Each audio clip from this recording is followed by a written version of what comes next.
বন্ধুরা দেখো আমি কতগুলো পিঠে এক থালা পিঠে বানিয়ে নিয়েছি। কি সুন্দর জালিদার পিঠে পাটিসাপটা বানিয়ে নিয়েছি। দেখো এখানে কিন্তু কোনো চালের গুঁড়ি নেই, এখানে আমি সুজি আর ময়দা দিয়ে বানিয়েছি। আর এই ব্যাটারটা আমি সুজি ময়দা আর পাটালি গুড় দিয়ে গুলেছি, ঠিক আছে। এখানে আর এই যে আমি পুরটা বানিয়েছি, পুরটা এখানে আমি নারকেল আর প্যারা দিয়ে আর গুড় দিয়ে বানিয়েছি। দেখো আমি ননস্টিক প্যানে এক হাতা তেল বেগুন দিয়ে বেগুনের বোটাটা দিয়ে তেল কেটে নিয়েছি। তেল দিয়ে মাখিয়ে তাওয়াটাকে তারপর এরকম এক হাতা করে দিয়ে এক হাতা করে দেবো। বড় হাতা নিয়েছি, দেখো কত বড় হাতা, তো এক হাতা করে দিয়ে আমি পুরটাকে লম্বা লম্বা করে রোল রোল করে নিয়ে লম্বা করে পুরটা দিয়ে এরকমভাবে চামচের সাহায্যে একটা এমনি করে গুটিয়ে দেখো কত সুন্দর পিঠেগুলো বানিয়েছি, জালিদার পিঠে বানিয়েছি। পৌষ সংক্রান্তি তোমরাও সকলে পিঠে বানাচ্ছ, পিঠে খাচ্ছ।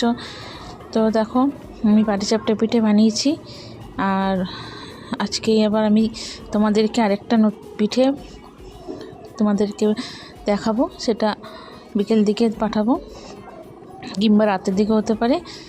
তো দেখো এইভাবে আমি সব পিঠেগুলো বানিয়ে নিয়েছি। হাতায় দিয়ে এক হাতা করে দিয়েছি, দিয়ে পুর দিয়ে তারপরে এমনি গোল গোল করে রোলের মতো করে সব পিঠেগুলোকে আমি বানিয়ে নিয়েছি। আর পিঠেগুলো খুব ভালো হয়েছে। তো আমি এখানে কোনো চালের গুঁড়ি দিইনি, চালের গুঁড়ি দিলে পাটিসাপটা পিঠে শক্ত হয়ে যায়, তো আমি তাই চালের গুঁড়ি দিইনি। আমি এখানে সুজি ময়দা আর গুড় দিয়ে সব পিঠেগুলো বানিয়েছি।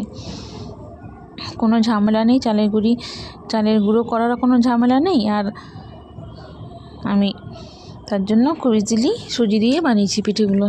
দেখো কত সুন্দর হয়েছে। তো তোমরাও বানিয়েও খেও। তোমরা সবাই বানাচ্ছ এই সংক্রান্তিতে। আর আমার এই ভিডিওটা ভালো লাগলে তোমরা অবশ্যই লাইক কমেন্ট শেয়ার করো। আর যদি ইউটিউব থেকে দেখো তাহলে সাবস্ক্রাইব করে দিও।